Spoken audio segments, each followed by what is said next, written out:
Herzlich willkommen, liebe Zuschauer, zu einer Spezialfolge von Im Auge des Bruders mit Scott Ritter hier auf unserem YouTube-Kanal Gegenpol.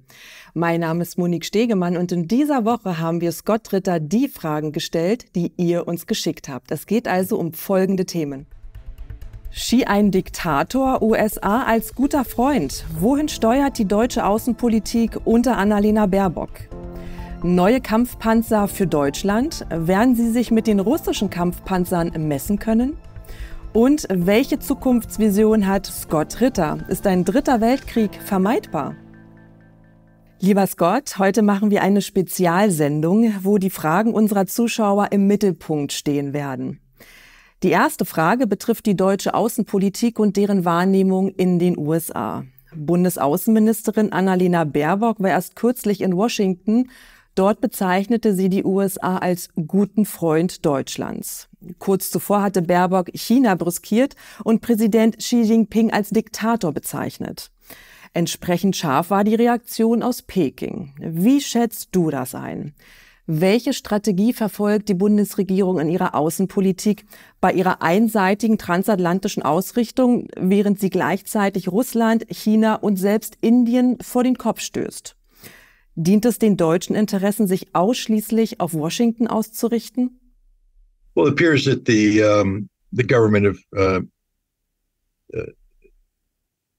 Olaf Scholz is, I think he's decided that Germany is going to commit suicide and that he's actively promoting the death of Germany. We can say this in a number of ways. One, if according to your foreign minister, America is your best friend, why did we blow up the Nord Stream pipeline?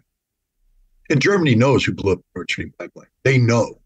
They knew ahead of time. You could see it on Olaf Scholz's face when he sat there, when he stood there in the White House, when President Biden said, I'm going to blow it up if Russia goes into Ukraine. And then they blew it up and Germany did nothing. So if that's your friend, if that's how you define friendship, I don't want to be too crude, but it sounds a lot like sadomasochism to me. It's not friendship. It's some sort of a submissive role playing by the German chancellor. Russia. What kind of friend is Russia? I don't know. Russia was the friend that helped all of Germany thrive economically. It was Russia. It was cheap Russian energy that helped Germany become the economic power that it is. Imagine if Germany had to pay market price for its energy over the course of 3-4 decades. The hundreds of billions, if not trillions, of marks and euros that would have been spent, but have instead been invested into Germany. What Germany was, because Germany isn't that anymore. Germany today is a failing deindustrialized state. I think the German government just told the German people that they won't be able to subsidize their energy prices this one. God forbid Germany has a harsh one. The only bright glimmering hope in the German economy is the relationship it has with China. It was interesting when the Chinese premier came to Germany. There was a lot of pressure on Germany to, it's called de-risking. The United States doesn't allow Germany to call it what it is, decoupling. The United States wants Germany to decouple from China. But instead, to make it sound more dramatic, they call it de-risking. What it means is decoupling. They want the German companies to stop investing in China, stop having a economic relationship with China. But every single one, without exception, every German company that's invested in China told the German authorities, we are losing money across the board. Everything we do is losing money because of the high energy prices. The only place we make money is in China. And you want us to de-risk, to pull back from the only thing that keeps us afloat. If we de-risk in China, we disappear as a company. This is why a lot of German companies are starting to look offshore to leave Germany. This is the deindustrialization of Germany. So China is right now Germany's only economic hope for the immediate future. In the long-term future, the only hope Germany has for recovery is Russia, and somehow convincing Russia to once again allow cheap energy to flow to Germany so that the Germans can return to some sort of normalcy when it comes to their energy policy. The worst friend in the world to Germany is the United States. We attacked you. We attacked you. Yes, we told your cuckold chancellor that we were going to attack you, and he didn't do anything. He stood there and accepted. He won't allow an investigation to take place. But we attacked you. Do friends attack you? Germany, in America, there was this TV show called Seinfeld.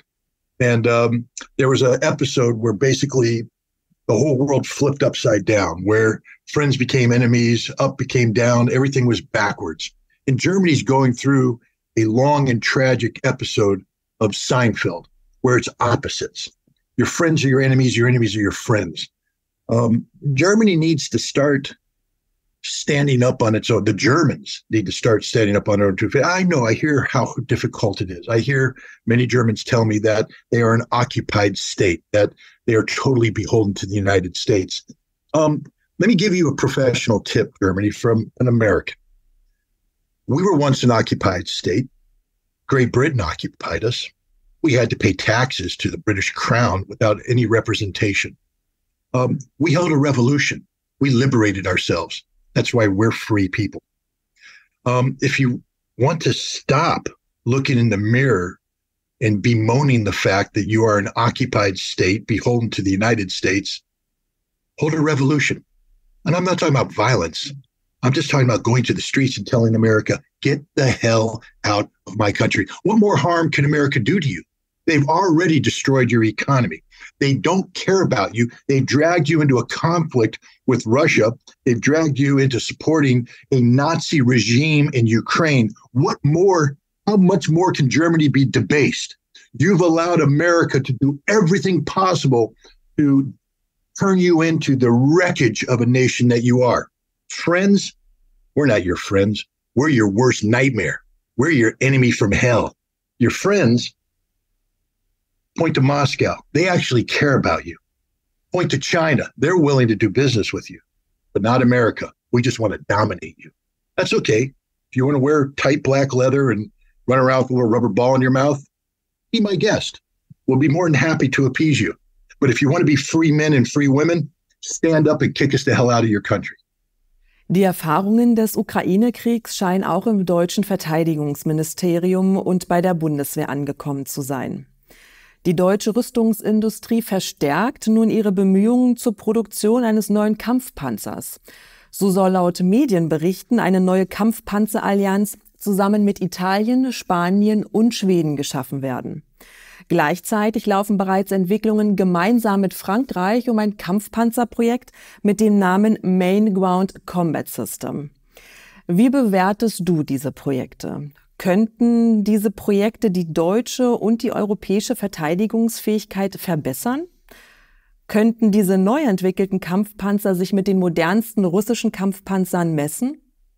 Well, we have to remember that a tank is just a piece of equipment. To make the tank function, you have to put humans inside the tank. Who are the Germans going to put inside their tanks? Which one of the brave German men are going to stand up? I've had a lot of conversation with Germans. And today, the German youth are not proud of their country. They don't wear the German flag on their shoulder like we do in America. Americans, right or wrong, you can hate us for this, but we love our country, and we will die for our country.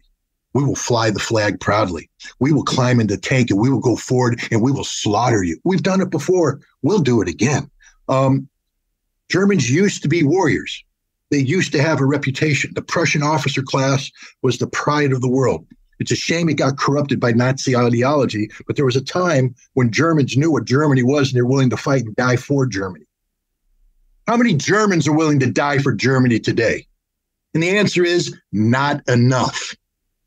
So even if by some miracle, the German defense industry, together with those well-known nations possessing massive armor forces with a history of maneuver warfare, Spain, Sweden, Italy. Do you get what I'm trying to tell you? They don't have a history of this. In Germany's last history, wow, how does the Leopard tank work out for you, Germany? Vaunted Leopard tank. It went the way of the Panther and the Tiger. It's burning on the steppes of Ukraine, destroyed by Russians. That's what's going to happen to your tank. Why are you doing this? Can you afford to do this? What's the price of steel today in Germany? I would imagine that because steel is produced at the foundry, and the foundry is driven by gas turbines, and you have to pay 5 times the market rate for American gas to keep that you can't afford to build these tanks. Your German defense minister has been smoking some serious marijuana, and he's been passing it around to his Spanish and Italian and Swedish compatriots. And they've had one hell of a bong party upstairs. Smell the weed, guys. Know what's going on. This isn't reality. This is fake. This isn't what you need to be doing. You are being deindustrialized. Military-industrial complex is not going to save you. You are not going to produce a super tank. You will not produce a super tank. You can't afford it. This is just their way of stealing even more money from you. And your German men aren't men anymore. Any German man that disagrees with me, stand up, volunteer. Volunteer. Go in your army. And I'm not talking about your donut-eating army that stays in the barracks. Go in the army and demand to go in the field. Go in the field as much as I was in the field when I was in the Marine Corps. That's what made me and my fellow Marines the best warriors in the world, because we trained and we were motivated and we wore the flag proudly and we were willing to die for our country. Unless you have the same energy, get the hell out of my way. You can't join the military and claim to be a warrior when all you want to do is sit behind a desk in an air-conditioned office and eat schnitzel. So no, this isn't going to work out for Germany. It's not going to work out for Europe. Prove me wrong, Germany. Prove me wrong, you brave German men. Stand up, get a haircut. Stop wearing rainbow-colored clothes. Start wearing real clothes. Start acting like real men. But until you do, don't pretend that you can play soldier. You can't. In einem unserer letzten Interviews hattest du über die russischen Kampfpanzer gesprochen. Du hattest insbesondere den russischen T-90 und den T-14 Armata gelobt.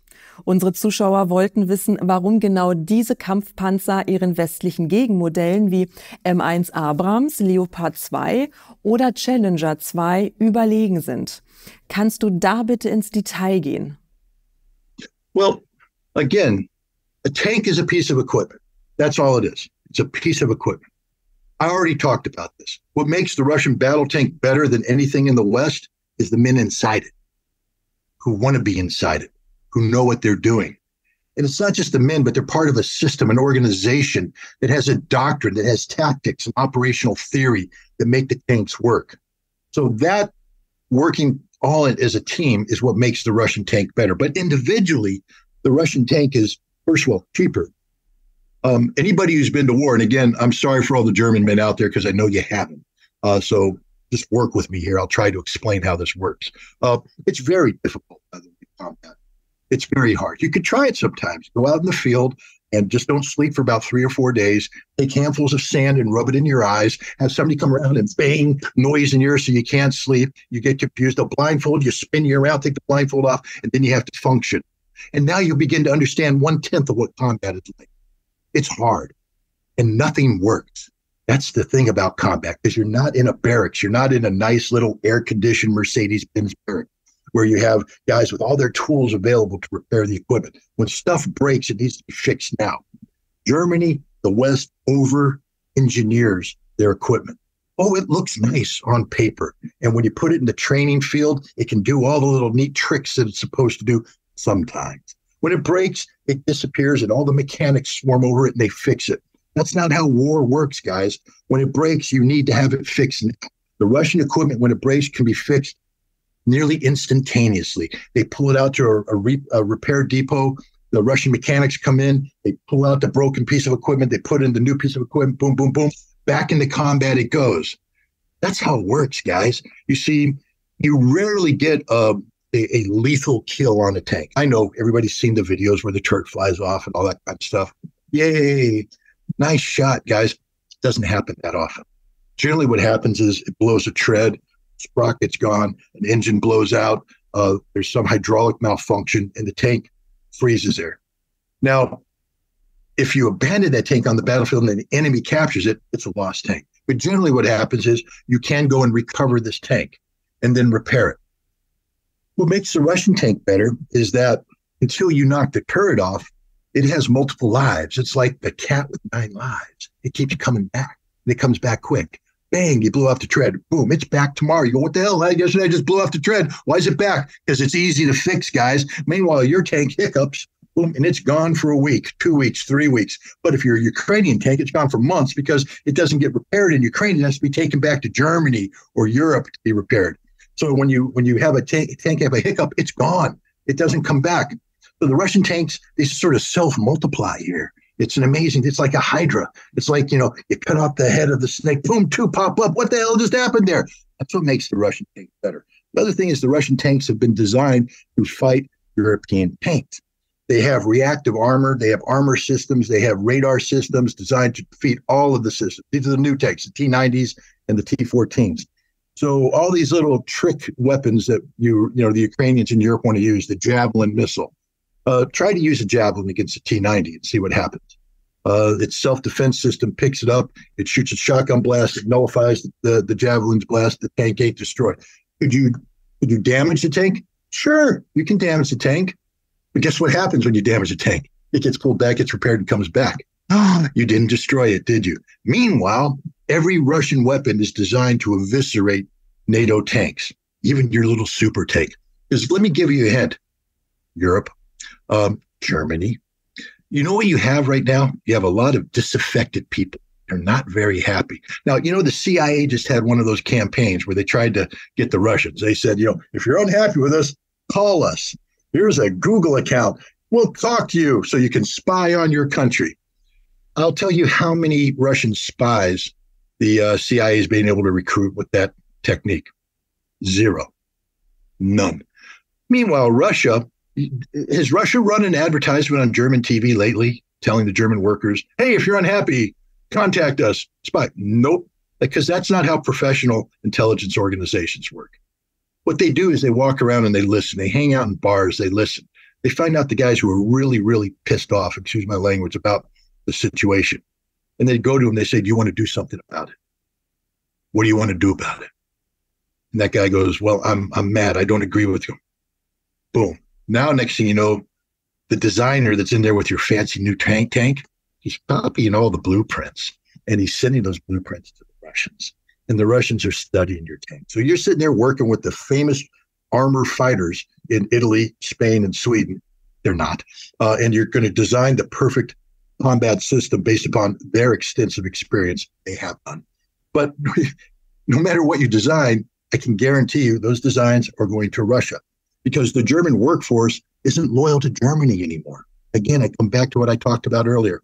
How many Germans wear the flag on their shoulder? How many German workers get up every morning and salute the flag in their front yard? I can drive down the street right down in front of my house, and I will tell you that there's a dozen flags flying. These are just average Americans, but they love their country. They fly the flag. I got the damn flag behind me. I love my country. I love my flag. You Germans are pathetic. You don't love your country. You love nothing. Nothing, because there's nothing to love. Your country is pathetic. So these German workers wake up in the morning and they're unhappy. They don't like their country. They're unhappy with what's going on. These are the easiest people to recruit. And I guarantee you, the Russians are recruiting them by the bushel-full. So there, German intelligence service, counterintelligence service, you got a job to do, guys. Start screening your workforce. Or better yet, why don't you get a government that actually is proud of being German and learn to lead Germans so the German workers tell the Russians to stick it where the sun doesn't shine. The same way the Russians are telling the CIA to stick it where the sun doesn't shine. Because when people love their country, they don't betray their country. Germans don't love their country. Guess what's going to happen next? Schauen wir nach Europa. Die EU plante, sich bis 2030 erneut zu erweitern. Aufgenommen werden sollen neben Albanien, Bosnien-Herzegowina, Montenegro und Nordmazedonien auch Georgien, Moldawien und die Ukraine. EU-Ratspräsident Charles Michel schwärmt, es ist nicht länger ein Traum. EU-Kommissionspräsidentin Ursula von der Leyen lobte insbesondere Kiews Fortschritte auf dem Weg zur EU-Mitgliedschaft. Was sagst du zu diesen Plänen? Würde die EU mit einer solchen Erweiterung international an Gewicht gewinnen? Ist es überhaupt realisierbar, die Ukraine aufzunehmen? I agree that it's no longer a dream. It's a nightmare. A nightmare. None of the countries you just mentioned have a viable economy. None. I thought that the EU had standards that said, we're here. Remember, it's a garden. It's a damn garden.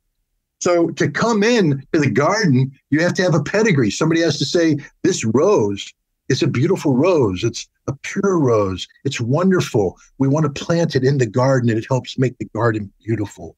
But every country you just named is a weed, a giant weed, a parasitic weed that will strangle your garden. You're going to invite them in at a time when the EU economy is already in crisis. The number one economic engine of the European Union is Germany, and Germany is failing. Second economic engine is France, and France is failing. Italy is failing. I just named the big three that make the EU what it is. Without those three, there is no EU, and all three of those countries are failing. And so you're going to bring in more failures. It's not that they are failing, they have failed. Ukraine is a disaster. It's a cesspool. This isn't about raising the European Union by expanding membership. This is about putting a giant anchor around the neck of Europe and throwing it into the ocean. Europe is going to sink. Again, I think the Russians applaud the European Union. They encourage this expansion because it just will hasten the demise of the European Union. The European Union is a joke, literally a joke. It doesn't function. It's dysfunctional. It's collapsing. At one time, it may have had hope. Today, it has no hope. And by inviting these people in, all you're doing is injecting cyanide into your blood. You're killing yourselves. So go forth, do it. Again, I just have to ask the German people, what the hell's wrong with you? Literally, what's wrong with you? Because don't you know what's happening? Your failing economy is going to be stressed even more. These countries, when they join the European Union, if they join the European Union, are going to drop the standard of living for Europe. They're going to create an economic sink. And any recovery you might have hoped to have will be eliminated by this. And you do this at a time, again, I have to be careful how I say, because I'm not racist. But Europe is going through an immigration crisis, a crisis right now, with millions of refugees from Africa and the Middle East coming in. And Europe is having an identity crisis because these refugees are making people who have already forgotten what it means to be Italian, German, French, forget even more because the people that come in and are resettled don't identify as Italian, French, and German. And so what it means to be a European is diluted further. By inviting these nations in, you're literally opening the door to tens of millions of new refugees. Now, they're not going to be called refugees, but my understanding of the European Union is if I join, I get to go anywhere in Europe I want to go.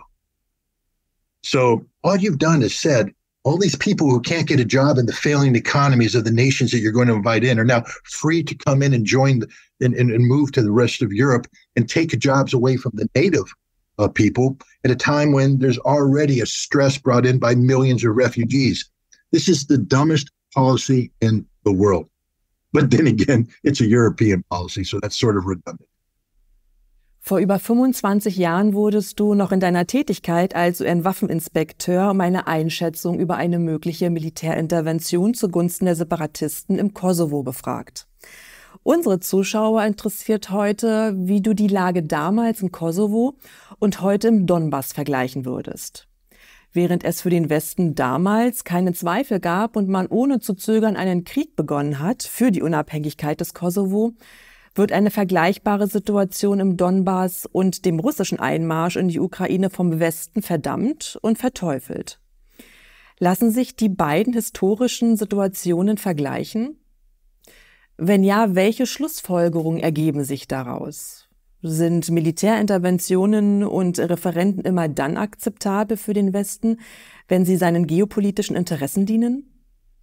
Well, first of all, anything that serves the geopolitical interests of the West is useful to the West. It's rules for thee, not for me. And that's just the way it is. But, superficially, one can make a parallel argument between what happened in Kosovo and what happened in Donbass, superficially. And let's start with let's take it to the next step. NATO's intervention against Serbia in 1999 was cited as under Article 51 as preemptive collective self-defense, meaning that the imperative that required intervention was the ongoing genocide of the Kosovar people by Serbian forces. And therefore, an action had to be taken. Now, NATO is not a member of the United Nations. So one can say, well, how can NATO cite a UN charter?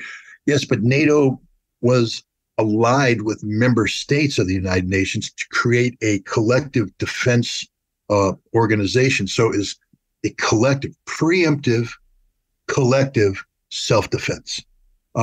That's the argument they made. They had to preempt the genocide collectively under Article 51's the inherent right of self-defense.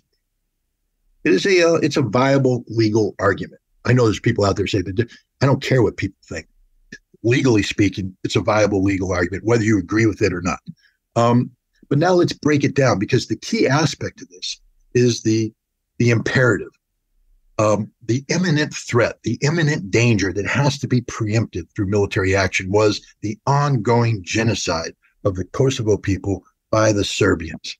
That never happened, ever happened. What did happen is that the CIA worked with criminal elements in Albania to create something called the Kosovo Liberation Army. And they went in and they provoked, they carried out assassinations of Serbian police officers, Serbian officials, and then they got involved in firefights where the Serbian forces killed the KLL people. And then the bodies were laid out and the media blew it up and said, look, these innocent people are killed. But when you look at them, they're all wearing military clothing. They're all young men of military age, and they all have weapons around them. It wasn't this. The media was complicit with the CIA, with the governments of Europe, to create the impression of an ongoing genocide that created the imperative for imminent danger that had to be preempted through military force. Now, let's go to Russia and the Donbass. The Russians intervened because there was the imminent threat of Ukrainian military action against the people of the Donbass. Now, this isn't theoretical, because since 2014, the Ukrainians had been already slaughtering the civilians of the Donbass. Petro Poroshenko is famous for going on TV talking about how Ukrainian children will go to school, but children of the Donbass will hide in basements because we're going to blow them away. That's the Ukrainian position. And they were shelling the OSCE, even with their infiltration by NATO intelligence operatives, and we know they were infiltrated. The OSCE, they reported what was going on, had to acknowledge that there was a massive increase in Ukrainian artillery fires against the Donbass. The Ukrainian troop movements were real. They moved 60 to 100,000 troops into the general area of the Donbass. The Russians have uncovered plans that show the Ukrainians were getting ready for a military operation against the Donbass sometime in March. So the difference is the Russian imminent threat, imminent danger that needed to be preempted was real, legitimate. So the Russian claim of Article 51 of collective the preemptive self-defense is a legitimate claim. The one NATO cited in Kosovo is illegitimate. Now we come down to the issues of referendum. Again, the fruit of the poison tree. You can't do an illegal action, an illegal war of aggression, which is what the NATO intervention was in Serbia to liberate Kosovo. You can't start off illegally and then claim some sort of legitimacy through an action such as a referendum, citing a self-determination. Now, remember, NATO didn't obey any of the issues regarding referendum that they say Russia. They said Russia must do X, Y, and Z. NATO didn't do any of that. They said there's going to be a referendum. There was a referendum, and they used that to justify, splitting Kosovo away from Serbia. But again, the foundation of that is the illegal military intervention. So no matter how you feel about what happened after that, it's illegitimate from the start. What happened in Kosovo is illegitimate, 100% manufactured war of aggression and theft of Serbian territory by NATO. Oh, by the way, NATO is a defensive alliance, I thought, but no, it is capable of carrying out offensive wars of aggression designed to steal territory and achieve regime change, because one of the other objectives was to get rid of Slobodan Milosevic. The Russians, on the other hand, when they initiated this conflict, we know for a fact that Russia was not seeking to steal territory. How do we know that? Because the peace agreement that Russia negotiated with the Ukrainian authorities, that could have been signed into effect on 1 April, had Russia returning all of the territory to Ukraine. All of the territory to Ukraine, except Crimea. Crimea is a different situation. Russia will never turn Crimea to Ukraine because Crimea was never Ukrainian. But the rest of the territory, they said, Kherson, Zaporizhia, it's yours. The Donbass. What we're going to do here is respect the fact that they, not we, they declared independence.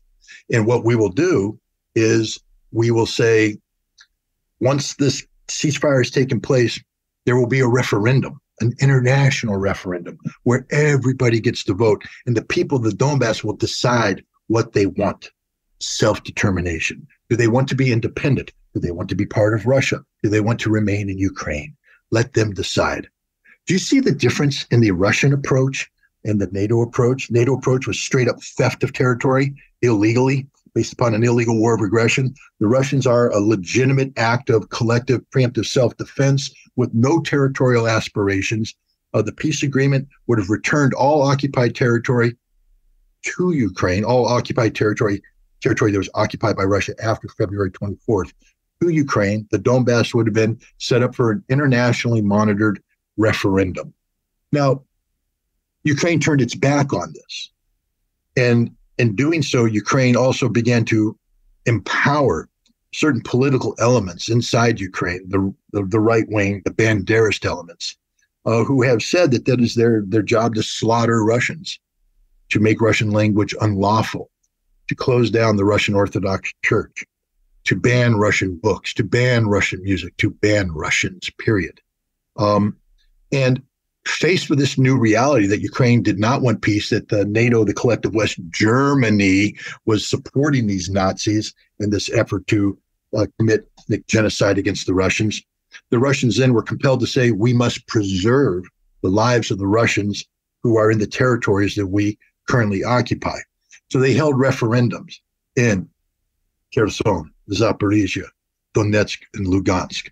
People can complain about these referendums, but the way they held the referendums is exactly the same way NATO held the referendum in Kosovo, and they said that was legitimate in Kosovo, even though it wasn't, because it was an illegal war of aggression. There was nothing illegal about Russia's military intervention. The referendum they held were done on conditions compelled, that Russia they were forced on Russia. Russia didn't want to do this. They didn't want to do this. This was not in their design. But when NATO said, we're going to empower Ukraine to continue this conflict, to recapture these territories, to slaughter the ethnic Russians, Russia had no choice but to step in, carry out referendum, and make these territories part of Russia. There's a huge difference between what the Russians have done and what NATO did. Everything Russia did is legitimate, backed up by international law. Nothing NATO did is legitimate and backed up by Russian law. Oh, by the way, Germans, you're a member of the bad team. NATO. Abschließend hätten wir gerne noch eine generelle Einschätzung von dir. Welche Vision hat Scott Ritter für die Zukunft? Angesichts zunehmender globaler Spannungen, angesichts der zunehmenden Blockbildung zwischen NATO einerseits, Russland, China und den BRICS andererseits, angesichts schwelender Krisenherde wie Ukraine, Taiwan, Bergkarabach, Militärputschen in Afrika, wohin bewegt sich die geopolitische Entwicklung? Lässt sich ein dritter Weltkrieg verhindern und was ist dafür notwendig? Well, let's look at the big question. Can a third world war be prevented? The answer, of course, is yes, it can be prevented.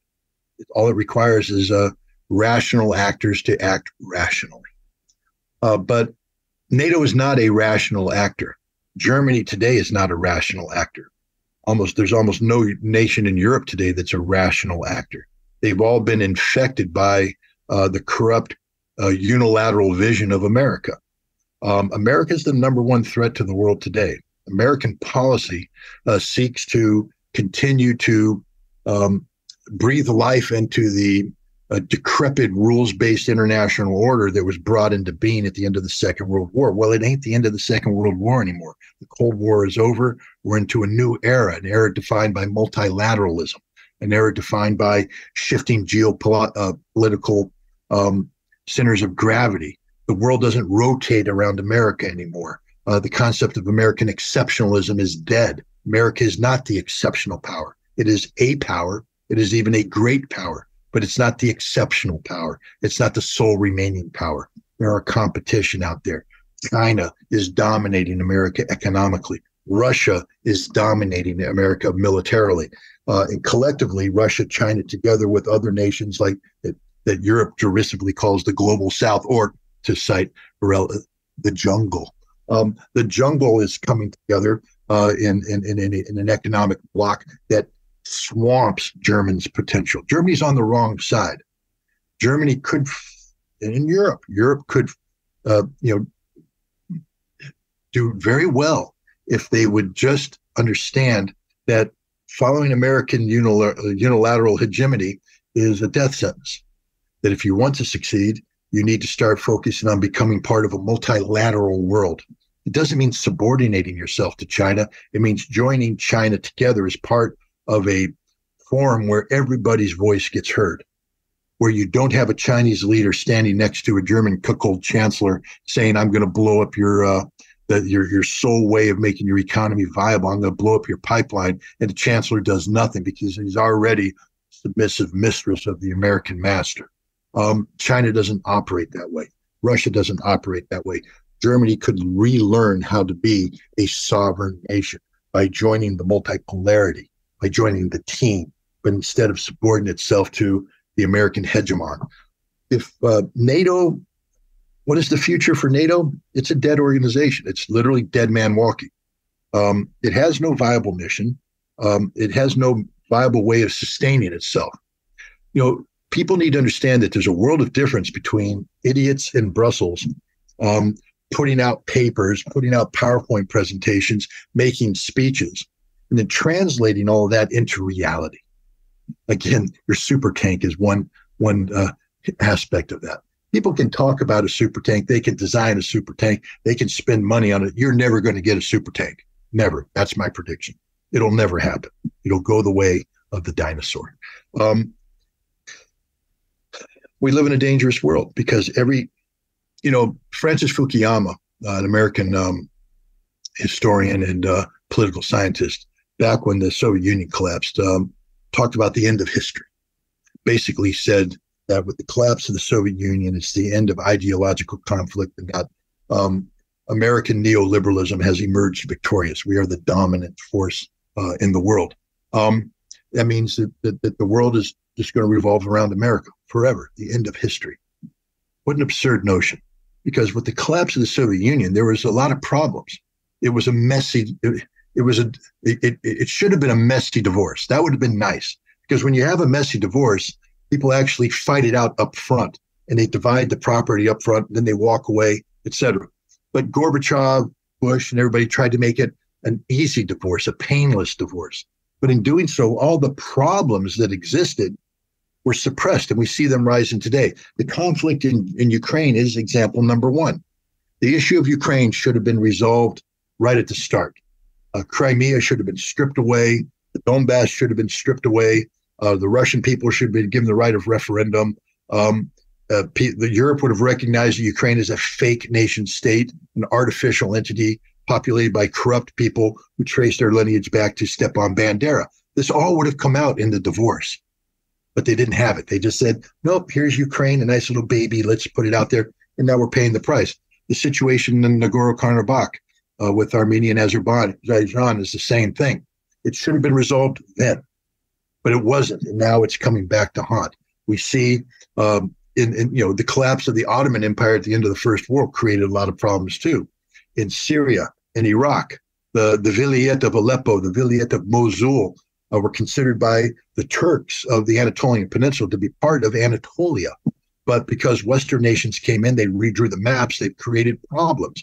And today you have Erdogan thinking that he can revive the Ottoman Empire. History keeps rearing its ugly head. It's not the end of history. History will always be here. And we're now in the process of redefining a new era of history, because the Western neoliberalism that Francis Fukuyama said had dominated is dying. It is no longer competitive. There's other institutions, there's other ways of doing business, of governance emerging that are equal to or better than that. So, this is a period of huge transformation and transition. And like anything, it's going to be tectonic in nature. We're going to have earthquakes. We're going to have problems. How we deal with these crises is going to determine whether or not there's a third world war. And the best way to deal with these crises is to be realistic and understand that if you acknowledge that we are in a period of transformation, of transition, you acknowledge that what was is in the past and what will be is in the future. You can't say what was is now and will be. You have to understand that you need to divorce from the past. So Germany and Europe have to start looking forward at what the world will be, not what the United States wants it to be. The United States is trapped in the past. We think that we can take what we had 10 years ago and make it relevant today and continue it tomorrow. We can't. We haven't acknowledged the transition. Europe needs to acknowledge the transition, and in doing so, perhaps breathe some common sense into America so that we don't go down fighting. Because if we go down fighting, we have nuclear weapons, and our nuclear weapons, if used, will be the end of the world. So that's my prognosis. We can stop World War III, but the way things are going right now, especially because of Germany, Europe refusing to divorce themselves from the American hegemon, we're probably not going to stop World War III. Vielen Dank, Scott, für deine Zeit und das interessante Interview. Wir freuen uns auf nächste Woche. Dankeschön. Thanks. Have a good day. Meine lieben Zuschauer, auch an euch, wie immer, herzlichen Dank fürs Zusehen. Wenn euch die Sendung gefallen hat, teilt das Video breit in den sozialen Medien, abonniert eben noch unseren Kanal Geekpool und vor allem, wenn ihr mal Fragen habt, die wir unbedingt an Scott Ritter stellen sollen, dann schreibt sie uns doch in die Kommentare. Bis dahin, wir freuen uns auf euch, eure Monique.